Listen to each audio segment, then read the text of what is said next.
Okey. Alright, baik. So, bab 8 tentang pilihan raya, dan kita tahu bahawa pilihan raya di sini adalah satu, kita kata sebagai asas untuk berkerajaan sendiri, dan di tanah Melayu ini iaitu pilihan raya telah bermula daripada Majlis Bandaran, kemudian diteruskan dengan di peringkat negeri dan seterusnya di peringkat MPP. So, kita telah lihat yang itu. Bermula dengan Majlis Perbandaran, diikuti dengan peringkat negeri dan seterusnya di peringkat MPP, Majlis Perundangan Persekutuan. Dan kita tahu bahawa pilihan raya yang pertama diadakan adalah pilihan raya Majlis Bandaran di Georgetown. Untuk memilih 9 orang ahli pesuruhjaya Perbandaran Georgetown, dan seterusnya pilihan raya Majlis Perbandaran diadakan di Kuala Lumpur. Dan pada waktu inilah buat pertama kalinya UMNO dan MCA, UMNO Kuala Lumpur dan MCA Selangor bergabung, dan mereka dikenali sebagai perikatan. Ya, perikatan. Dan gabungan ini telah memenangi banyak kerusi, dan memenangi banyak kerusi di bandar-bandar besar seperti Johor Bahru, seperti di Ipoh, Alor Setar, Melaka dan juga Seremban. Dan kemudian seterusnya dibawa ke peringkat negeri, di mana pilihan raya peringkat negeri diadakan, di mana kita tahu bahawa Perikatan UMNO MCA memenangi 226 kerusi daripada 268 kerusi negeri. Dan selepas itu barulah diadakan subtopik seterusnya, iaitu 8.2, iaitu pilihan raya umum pertama, di mana kita tahu bahawa baik adanya rundingan sebelum pilihan raya, iaitu kenapa rundingan ini dibuat adalah untuk menentukan berapakah bilangan ahli MPP yang nak dipilih, ya. Dan sebab itu ditubuhkan jawatan kuasa pilihan raya, dan terjadilah bentuk A dan bentuk B, di mana bentuk A dengan bentuk B ini semua sama, kecuali bentuk A ada 60 orang yang dipilih melalui pilihan raya, tetapi bentuk B hanya 44 orang yang dipilih melalui pilihan raya, 8 orang lagi dipilih melalui lantikan Pesuruhjaya Tinggi British. Maka oleh sebab itu, Tunku Abdul Rahman telah memilih bentuk A, dan jawatan kuasa pilihan raya telah memilih bentuk B. Oleh sebab itu, Tunku Abdul Rahman telah berangkat ke London. Untuk apa? Tujuan rombongan ini untuk menyatakan hasrat menentukan 3/5 bilangan anggota MPP. Maknanya untuk menentukan majoriti, ahli MPP itu melalui pilihan raya. Namun begitu, kita tahu bahawa rundingan ini gagal. Namun kemudian bilangan ahli MPP yang dipersetujui melalui pilihan raya ialah 52 orang. Ya, 52 orang. Maka dengan itu bermulalah proses pilihan raya, di mana oleh kerana nak memilih 52 orang, maka Suruhanjaya Penentuan Sempadan Kawasan telah berjaya membentuk 52 kawasan pilihan raya. Kemudian rang undang-undang diluluskan bagi membolehkan pilihan raya diadakan. Seterusnya pendaftaran pengundi dijalankan, iaitu kita tahu pengundi, syarat-syarat untuk menjadi pengundi mestilah warga negara Persekutuan Tanah Melayu, berumur 21 tahun ke atas, dan telah tinggal di Persekutuan Tanah Melayu 6 bulan sebelum mengundi, 6 bulan terdahulu. Manakala pada 15 Jun 1955 maka bermulalah penamaan calon. Di mana kita tahu syarat-syarat untuk menjadi calon juga warga negara berumur 21 tahun ke atas, tetapi telah tinggal di Persekutuan Tanah Melayu lebih daripada 12 bulan sebelum hari penamaan calon, dan berpengetahuan dalam bahasa Inggeris dan juga bahasa Melayu. Jadi di situ. Kemudian diteruskan lagi dengan kempen pilihan raya selama 45 hari. Selepas kempen itu 27 Julai 1955 adalah hari mengundi, Dan selepas hari undian itu, peti undi itu dibawa untuk proses pengiraan undi dilakukan dan pada akhirnya pengumuman keputusan pun dibuat. Dan daripada sini pengumuman keputusan kita telah tahu bahawa parti perikatan menang 51 kerusi yang dipertandingkan, manakala satu kerusi lagi telah dimenangi oleh parti PAS. Ya, parti PAS satu kerusi. Yang lain tidak mengalami ataupun tidak memperoleh sebarang kemenangan. Baik. So itu yang pentingnya. Kemudian kita lihat 8.3 iaitu Majlis Perundangan Persekutuan. Di mana Majlis Perundangan Persekutuan ni rupa-rupanya ada dua. Satu ketika tahun 1948, di mana kalau kita lihat pada tahun 1948 terdapat 52 orang ahli tidak rasmi, kemudian 3 orang ex officio, 9 orang residen British dan juga 2 orang wakil negeri-negeri Selat iaitu Pulau Pinang dan Melaka serta 11 orang ahli rasmi. Jadi total anggota Majlis Perundangan Persekutuan pada tahun 1948 ialah 77 orang. Tetapi apabila nak buat pada tahun 1955 ini, perubahan telah berlaku di mana 52 orang ahli tadi dipilih melalui pilihan raya.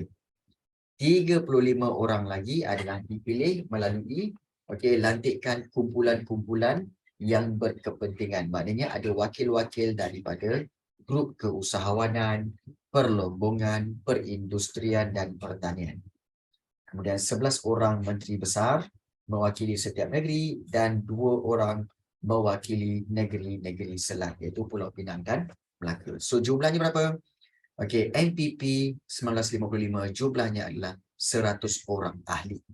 Berbanding dengan MPP pada tahun 1948. Baik. Jadi kalau kita lihat di sini, kita telah lihat kesan penubuhan Majlis Perundangan Persekutuan. Di mana kesannya adalah yang pertama, kerajaan telah diketuai oleh Tunku Abdul Rahman sebagai Ketua Menteri dan beliau akan mengambil alih tugas daripada Pesuruhjaya Tinggi British. Dan proses pertukaran ini berlaku secara berperingkat. Tapi selagi belum merdeka, Pesuruhjaya Tinggi British masih memegang tampuk kepimpinan yang tertinggi. Selagi belum merdeka. Dan kuasa pegawai British itu dipindahkan kepada rakyat tempatan dan apabila dipindahkan itu, maka sistem ahli dimansuhkan iaitu sistem yang melatih ahli untuk pentadbiran. Sistem ini telah pun dibatalkan atau dimansuhkan. Dan kerajaan persekutuan dibentuk dan dipimpin oleh rakyat tempatan manakala ahlinya dipilih oleh rakyat. Baik. So kita sambung kat sini iaitu peranan kabinet pertama Persekutuan Tanah Melayu. Apakah peranan? Apakah fungsi? Fungsi kabinet pertama. Baik, peranan ataupun fungsi kabinet pertama Persekutuan Tanah Melayu 1955. Soalannya, kenapa digunakan kabinet? Kenapa menggunakan perkataan kabinet? Siapa tahu? Siapa tahu kenapa menggunakan perkataan kabinet dan apa itu kabinet? Siapa tahu kat sini? Apa itu kabinet? Dan juga kenapa digunakan kabinet? Sebab dalam kabinet ada banyak barang, so ramai orang. Baik. Betul Hairusani. Okey. Baik. So kita lihat di sini. Kabinet yang pertama.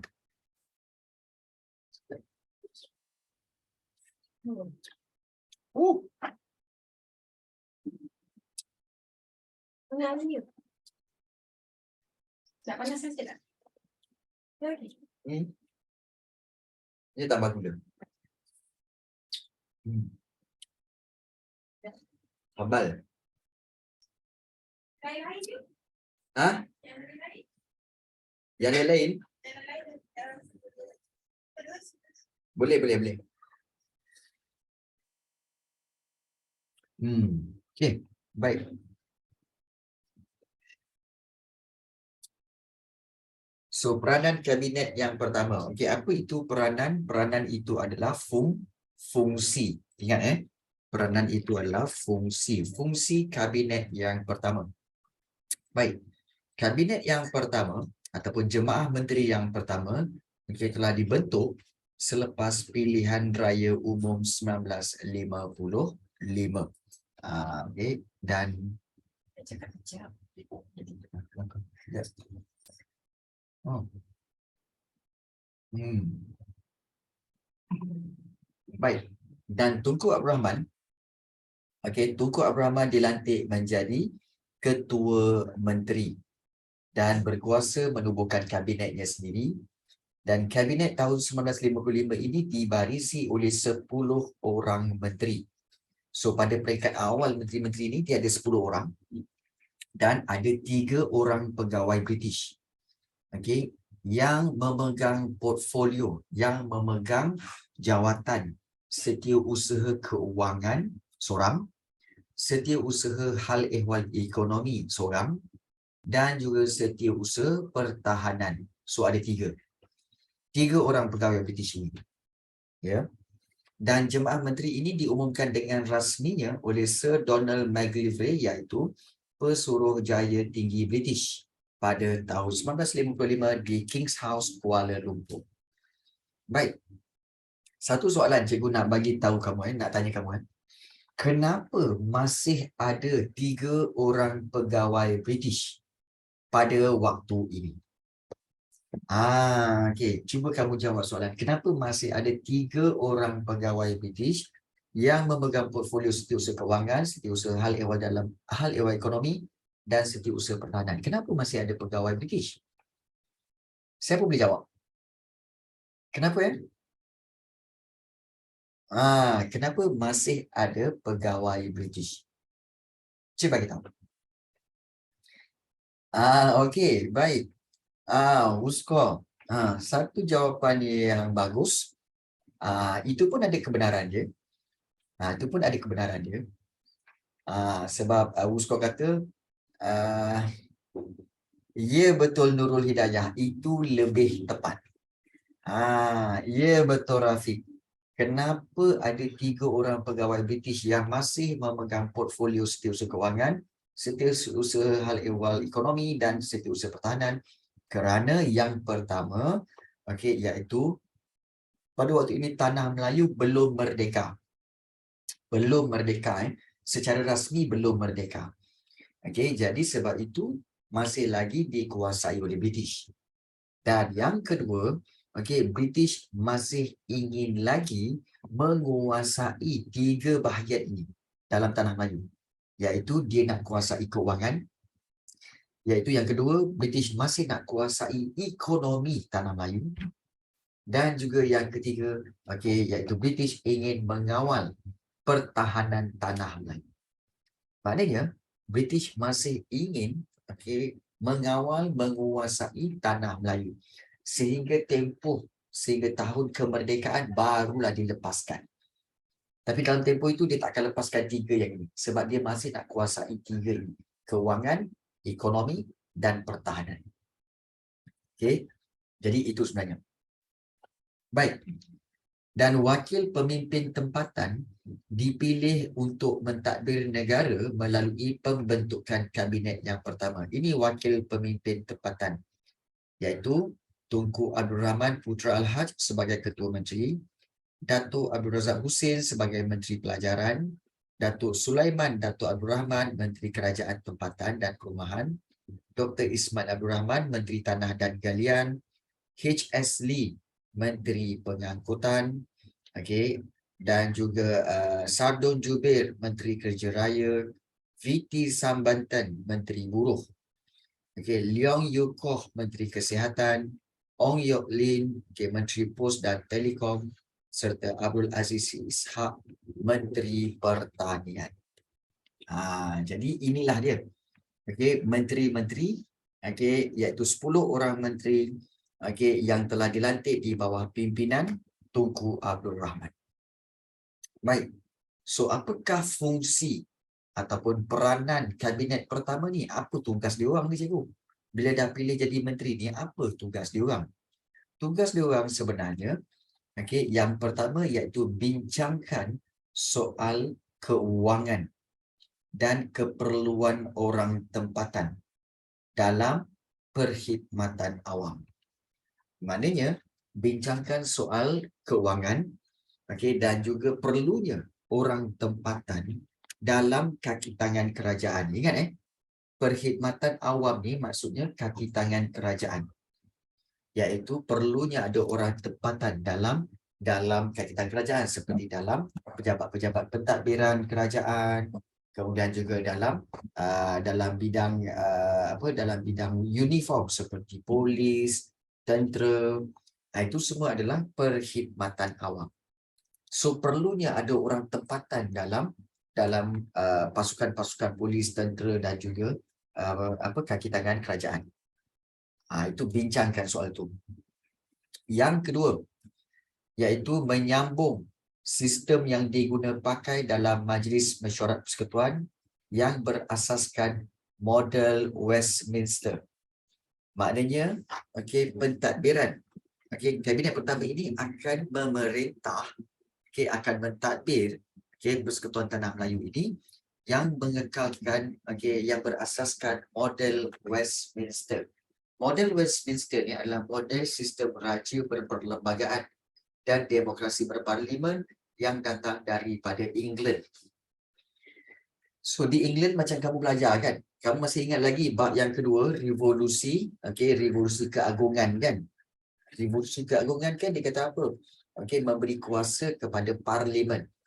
Ya, kuasa kepada parlimen untuk menentukan hala tuju. Tetapi masih ada raja. Dan raja itu raja berperlembagaan. So itu yang dikatakan sebagai model Westminster. Model Westminster. Baik, itu peranan yang kedua. So pertama, bincangkan soal kewangan dan keperluan orang tempatan. Yang kedua, menyambung sistem yang digunakan pakai, iaitu sistem model Westminster itu. Yang ketiga, mengurangkan kuasa pentadbiran British. Maknanya di sini, dulu semua bahagian ini, sama ada Ketua Menteri, Menteri Pelajaran, Kerajaan Tempatan, semua ni adanya pegawai-pegawai British. So sekarang ni kabinet pertama ini, mereka berusaha untuk take over kuasa itu dan juga mengurangkan kuasa pentadbiran British. Jadi sekarang ni kalau kita lihat, pentadbiran British hanya ada di 3 ini, iaitu keuangan, ekonomi dan juga pertahanan. Yang lain-lain adalah dikuasai oleh penduduk tempatan. So yang ketiga, dapat kurangkan kuasa pentadbiran British. Yang keempat, iaitu peranan kabinet pertama iaitu meminta kuasa veto Pesuruhjaya Tinggi dibatalkan. Apa sebenarnya diminta ni, cikgu? Sebenarnya, pada suatu ketika dahulu, zaman-zaman inilah, zaman-zaman selepas British take over Tanah Melayu, apa juga cadangan yang dibuat oleh penduduk tempatan, sama ada Tunku Abdul Rahman ke, Datuk Onn Jaafar ke, beri cadangan ke untuk memperbaiki keadaan, semuanya masih tertakluk kepada keputusan Pesuruhjaya Tinggi British, iaitu Sir Donald Macleavrey. Kalau Sir Donald kata no, maka no lah. Sebab kuasa veto itu ada pada Pesuruhjaya Tinggi British. Tak kisahlah kalau katakan 90% orang Melayu kata yes, kami nak yes. Tapi kalau Pesuruhjaya Tinggi British kata apa? No. So the answer is no. Resultnya no. So itulah dipanggil kuasa veto. Jadi kabinet pertama ini, peranan dia adalah untuk minta kepada British supaya kuasa veto Pesuruhjaya Tinggi British itu dibatalkan. Sebab kami nak merdeka ni. takkanlah kami nak merdeka, kami masih lagi bergantung kepada keputusan yang dibuat oleh Pesuruhjaya Tinggi. Seolah-olah kami ni tak bersedia nak merdeka. Jadi kami minta supaya kuasa yang ada pada Pesuruhjaya Tinggi British ini dibatalkan. Itu yang keempat. Dan yang kelima, iaitu membincangkan isu keselamatan dalam negeri dan juga pertahanan. Maknanya bincangkan isu-isu berkaitan dengan keselamatan dalam negeri kerana pada waktu itu masih lagi negeri-negeri ini masih lagi diancam komunis. So bincangkan isu berkaitan keselamatan dalam negeri dan juga pertahanan. Jadi inilah 5 peranan kabinet pertama. Bincang soal keuangan dan keperluan orang tempatan, kemudian meneruskan sistem yang menggunakan model Westminster. Yang ketiga, nak kurangkan kuasa pentadbiran British. Yang keempat, nak minta kuasa veto Pesuruhjaya Tinggi itu dibatalkan. Dan yang kelima, bincangkan isu keselamatan dan juga pertahanan dalam negeri. So itulah 5 peranan kabinet pertama ini. Baik. So dengan itu maka tamatlah bab yang ke-8 ini. Sebenarnya tak banyak pun bab 8 ini. Tentang pilihan raya ni tak banyak pun sebenarnya. Cuma kamu kena ingat apa yang perlu kamu fahami betul-betul, iaitu apa itu pilihan raya, berapa peringkat pilihan raya, iaitu ada 3, Majlis Perbandaran, Negeri dan juga peringkat MPP. Kemudian bagaimana dengan bentuk A, bentuk B, apa perbezaan dia, dan kemudian kamu kena faham tentang proses pilihan raya itu. Bermula dari penentuan kawasan sempadan, terus kepada rang undang-undang, pendaftaran pengundi, kemudian penamaan calon, seterusnya kempen dan juga hari mengundi, kemudian pengiraan undi dan terakhir pengumuman keputusan. Itu. Dan kemudian ditubuhkan Majlis Perundangan Persekutuan dan kesannya serta fungsi-fungsi kabinet pertama. Baik. So sebelum kita pergi kepada soalan, ada soalan nak tanya tak? Ada apa-apa soalan nak tanya? Ya, ada apa-apa soalan nak tanya berkaitan dengan bab 8 ini? Ataupun mungkin berkaitan bab 9? Ada soalan nak tanya?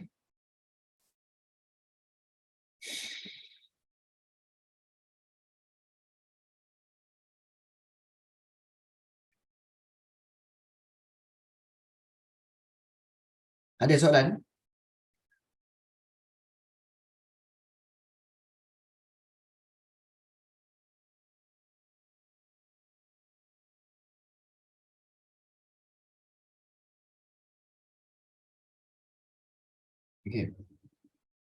So cikgu, saya masih tak faham pasal kuasa veto.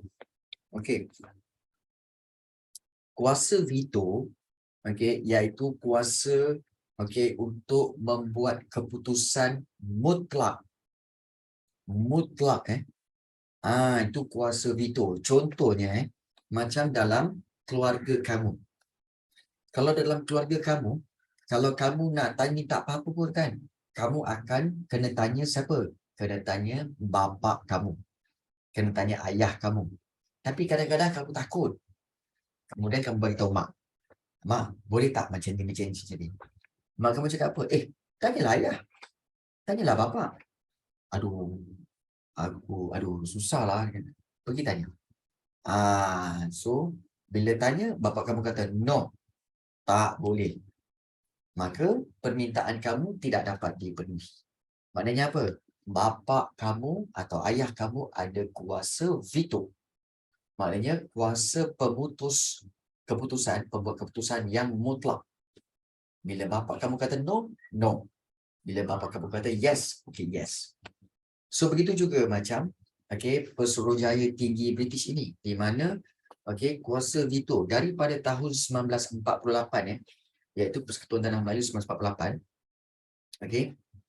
Sampailah 1957, okey, banyak keputusan-keputusan okey yang nak dibuat untuk kepentingan penduduk Tanah Melayu perlu ditanyakan kepada Pesuruhjaya Tinggi British.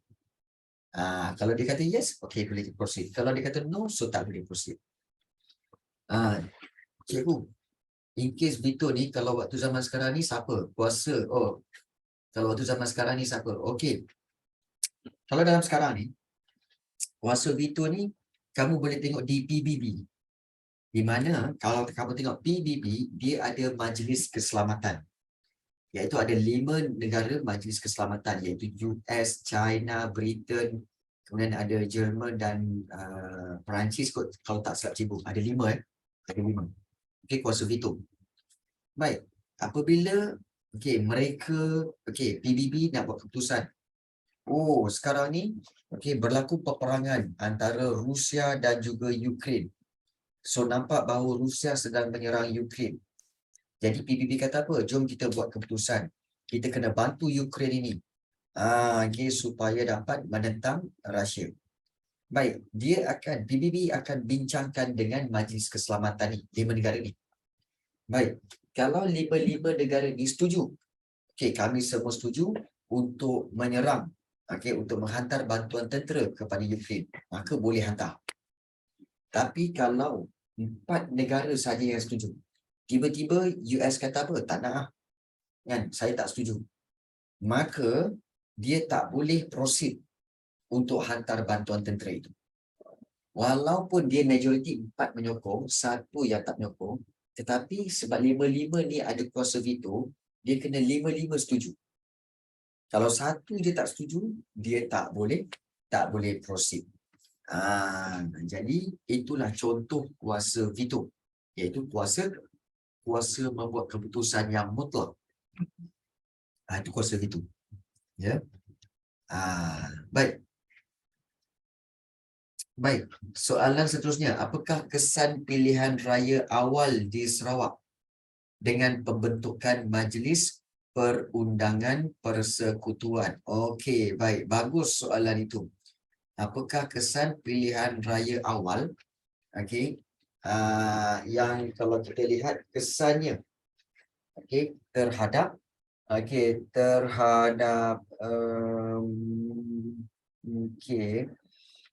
terhadap soalannya apa tu? Terhadap Majlis Perundangan Persekutuan. Baik. Sebenar-benarnya kalau kamu lihat pilihan raya awal di Sarawak tu, sebenarnya Rafiq, pilihan raya awal di Sarawak pada tahun bila? Tahun 1956. Sebenarnya pilihan raya awal di Sarawak tu dengan pembentukan Majlis Perundangan Persekutuan Tanah Melayu tidak ada kaitan pun. Tak ada kaitan. Tidak ada efek pun. Kenapa tak ada efek? Kerana Sarawak pada waktu itu belum masuk dalam Tanah Melayu, belum masuk Malaysia. Jadi, kalau kita tanya balik, kenapa? Habis tu kenapa dia masukkan dalam bab 8 ni, cikgu? Kalau tak termasuk dalam Persekutuan Tanah Melayu. Perasan tak bahawa dalam bab 8, dia punya tajuk pilihan raya. Maksudnya di sini, dia nak cerita tentang proses pilihan raya yang berlaku di Tanah Melayu, di Sabah dan Sarawak. Dia nak cerita pasal proses pilihan raya je. Tapi, untuk pembentukan perundangan persekutuan apa semua itu hanya berlaku di Tanah Melayu. Tetapi adakah efek, ada tak kesan antara pilihan raya Sarawak Sabah dengan pilihan raya MPP di Tanah Melayu 1955? Tak ada kaitan. Tidak ada kaitan. Kena faham tu. Dia tak ada kaitan. Cuma kita boleh kata bahawa kaitan yang kita boleh dapat ialah apa tahu? Pilihan raya awal di Sarawak dengan Sabah itu telah memulakan usaha berkerajaan sendiri, yang mana pada akhirnya Sabah dengan Sarawak telah menyertai Tanah Melayu untuk pembentukan Malaysia. Itu boleh kita cerita. Tapi adakah Sabah-Sarawak punya pilihan raya ada efek dalam MPP? Tak ada. Memang tak ada. Baik. Cikgu, macam mana nak dapat kuasa veto ni? Teringin nak rasa. Okey. Baik. Kuasa veto